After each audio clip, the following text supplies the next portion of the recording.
Remote sensing के बारे में थोड़ा ब्रीफ में जानेंगे और इंट्रोडक्शन ही है ये, और साथ में देखेंगे कि जीआईएस का इंटीग्रेशन कैसे होता है इसके साथ। लेकिन हम मोस्टली रिमोट सेंसिंग के पर्सपेक्टिव से बात करेंगे।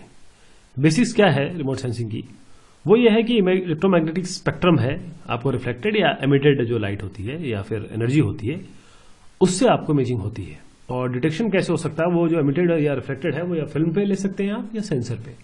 एटमॉस्फेरिक अटेन्यूएशन यानी कि जो आपकी बाधाएं हैं एटमॉस्फेरिक की तरफ से दी गई वो ये होती है, और अगर ये जितनी ज्यादा होंगी उतना आपको इमेज जो है वो खराब मिलेगी, और ये जितना कम होगा एटेन्यूएशन उतनी अच्छी मिल जाएगी आपको। तो रिकॉर्डिंग टाइप कैसे हो सकती है आपकी, एनालॉग हो सकती है, डिजिटल हो सकती है। एनालॉग मतलब फिल्म, तो उसके लिए क्या है, फिल्म जहां पर भी अगर मान लीजिए आपने सैटेलाइट पे अगर फिल्म रखी है तो उसका रिट्रीव करना पड़ेगा, और रेजोल्यूशन जो है वो फिल्म पे बेस्ड होता है। जबकि डिजिटल क्या है कि आप आराम से डेटा रिट्रीव कर सकते हैं, वहां से डेटा वो थ्रू कोई भी लिंक जो इलेक्ट्रॉनिक लिंक वो आपको भेज सकता है और वहां से आप डेटा रिट्रीव कर सकते हैं। जो रेजोल्यूशन है वो बेस्ड होंगे पूरी तरीके से सेंसर्स और यूनिट एरिया, जिस एरिया को कवरेज दे रहा है, जिस एरिया की इमेजिंग हो रही है उस पर, जैसे रेस्टर डेटा। अब सिस्टम का क्लासिफिकेशन दो तरीके से हो सकता है कि पैसिव सिस्टम, एक्टिव सिस्टम। अब एक्टिव सिस्टम क्या है कि वो खुद लाइट भेजता है और उसी लाइट को अपना अर्जित कर लेता है। पैसिव में ऐसा नहीं होता कि जो भी सनलाइट होगी या कोई और सोर्स की लाइट होगी उसको ये लेता है और वहां से इमेजिंग करता है। प्लेटफॉर्म क्या हो सकते हैं, आप या तो एयरप्लेन से अपनी रिमोट सेंसिंग कर सकते हैं या फिर सैटेलाइट से कर सकते हैं। एयरप्लेन क्या होता है कि बहुत कम हाइट पे भी उड़ सकता है, थोड़ा ऊपर की हाइट पे भी उड़ सकता है, और रेजोल्यूशन काफी हाई होता है क्योंकि लो आप रेजोल्यूशन आपको लो हाइट पे होता है, इसलिए हाई रेजोल्यूशन मिलता है, मतलब बहुत अच्छी इमेज मिलती है। और लार्ज स्केल होता है क्योंकि हाई रेजोल्यूशन है। जहां तक सैटेलाइट का सवाल है तो उसमें आपको वेरियस एल्टीट्यूड पे आप भेज सकते हैं किसी भी, क्योंकि हमारे पास 900 किलोमीटर तक है और वेरिएशन है बेसिकली 700 से 900 तक किलोमीटर की रेंज है। अब इसमें क्या है, लो भी मिल सकता है, हाई भी मिल सकता है, वो जगह पर डिपेंड करता है कि आप कितनी जगह को कवर कर रहे हैं।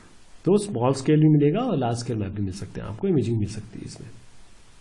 इमेजिंग की कैरेक्टरिस्टिक क्या होती है आपकी, देखिए कुछ रेजोल्यूशन होते हैं उसमें, जिसमें स्पेशल होता है, स्पेक्ट्रल होता है, रेडियोमेट्रिक होता है, टेम्पोरल होता है। तो स्पेशल रेजोल्यूशन जो है बहुत इंपॉर्टेंट कैरेक्टरिस्टिक है, इसका बेसिस है जो लेंस या फिल्म और सेंसर। जैसे ग्राउंड रेजोल्यूशन की अगर बात करें हम, उसमें स्पेशल रेजोल्यूशन और स्केल को मिला के ग्राउंड रेजोल्यूशन को हम कहते हैं। और एक और रेजोल्यूशन जो इंपॉर्टेंट आता है वो है स्पेक्ट्रल रेजोल्यूशन। स्पेक्ट्रल रेजोल्यूशन क्या है कि इलेक्ट्रोमैग्नेटिक वेवलेंथ्स जिससे सिस्टम सेंसिटिव है उसे हम स्पेक्ट्रल रेजोल्यूशन कहते हैं, जिसमें कंपोनेंट क्या हो सकते हैं, नंबर ऑफ बैंड्स कितने हैं और जो बैंड्स का विड्थ है, उनकी दूरी है वो कितनी है। जितना नैरो होगा उतना अच्छा है और नंबर ऑफ बैंड जितने ज्यादा होंगे उतना अच्छा है। रेडियोमेट्रिक की अगर हम बात करें तो ये क्या होता है कि डिफरेंस, मैं इसको अगर इन शब्दों में ना कहूं तो वो आपका जैसे 7 बिट की इमेज है, 8 बिट की इमेज है, 12 बिट की इमेज है, तो जैसे 11 बिट की इमेज है तो 2 टू द पावर 11, तो इतने शेड्स आपको मिल जाते हैं। तो difference between steps in exposure या कॉन्ट्रास्ट आप कह सकते हैं। टेम्पोरल की बात करें तो डेली हो रहा है, मंथली हो रहा है, ईयरली, जितना अच्छा होगा, जितना ज्यादा होगा उतनी अच्छी आपको इमेजिंग मिलेगी।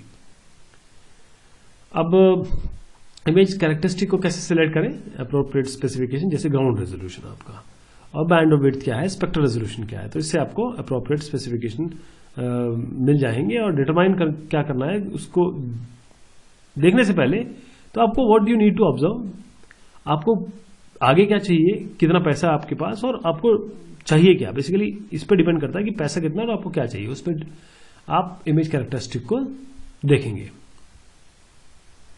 अब इसके बाद बात आती है आपकी जो फोटोग्रामेट्री की। फोटोग्रामेट्री यानी फोटोग्रामेट्री, यानी कि अगर आप फोटो से मेजरमेंट कर सकते हैं तो उसे हम फोटोग्रामेट्री कहते हैं, the art and science of measurement from a photo.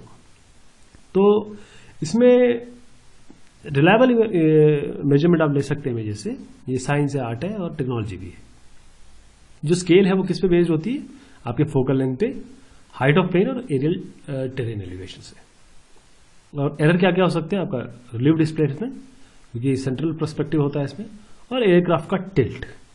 और जो ऑर्थोग्राफिक फोटोग्राफ होती है, ऑर्थो इमेजेस होती हैं जहां पर हाइट और ऑल्टीट्यूड का इसमें रोल आता है, तो आपको इसको एरर्स को ठीक करना पड़ता है और डिजिटल एलिवेशन मॉडल आपको चाहिए होता है। इसी को ठीक करने को हम ऑर्थो रेक्टिफिकेशन भी कहते हैं।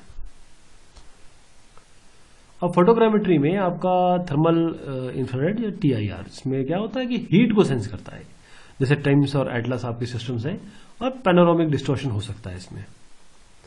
और अगर SAR की बात करें, सिंथेटिक अपर्चर रडार या फिर side looking airborne radar SLAR, इसमें ऑब्लिक व्यू होता है, जैसे ये हवाई जहाज उड़ रहा है तो वो यूं दिखेगा।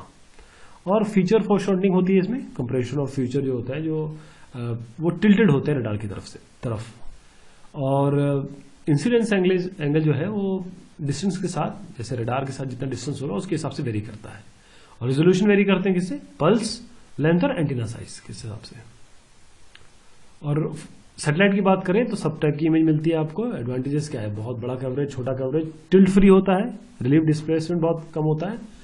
डिसएडवांटेजेस ये था कि लो स्पेशल रेजोल्यूशन है, लेकिन अब बहुत अच्छे स्पेशल रेजोल्यूशन वाले आपके पास सेंसर्स आ गए हैं।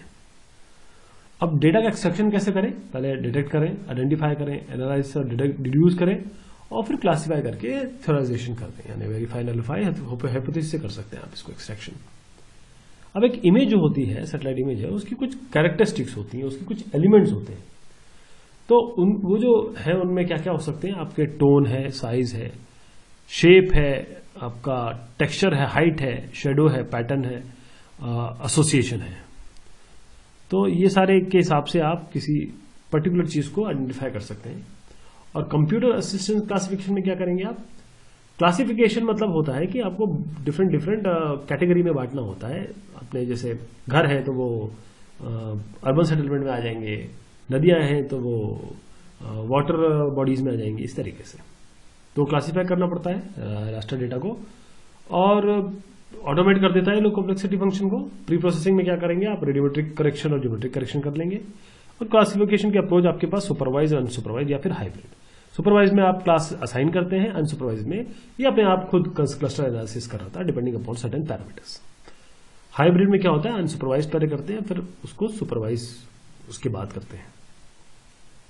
टाइप ऑफ क्लासिफायर्स कौन कौन से हो सकते हैं? हार्ड हो सकते हैं, सॉफ्ट हो सकते हैं, कंटेक्चुअल यानी नेबरिंग पिक्सल पर डिपेंडेंट। और आर्टिफिशियल अगर न्यूरल नेटवर्क की बात करें तो कॉम्प्लेक्स डिटर्मिनेशन, अगर आपको चीजें निकालनी है मल्टीपल इनपुट के हिसाब से, तो ANN का आप यूज कर सकते हैं। फाइनली फील्ड चेकिंग तो होती है, अगर आपको वाकई में जो डेटा की क्रेडिबिलिटी बचा के रखनी है तो। फिर उसके बाद और क्या हो सकता है? Change detection. चेंज डिटेक्ट में एक के ऊपर एक ओवरले करते हैं और देखते हैं कितने चेंजेस हुए। आज घर था, आज घर नहीं है, या कहीं खाली जमीन थी वहां पर बांध बन गया है, या नदी आ गई है, इस तरीके की चीजें।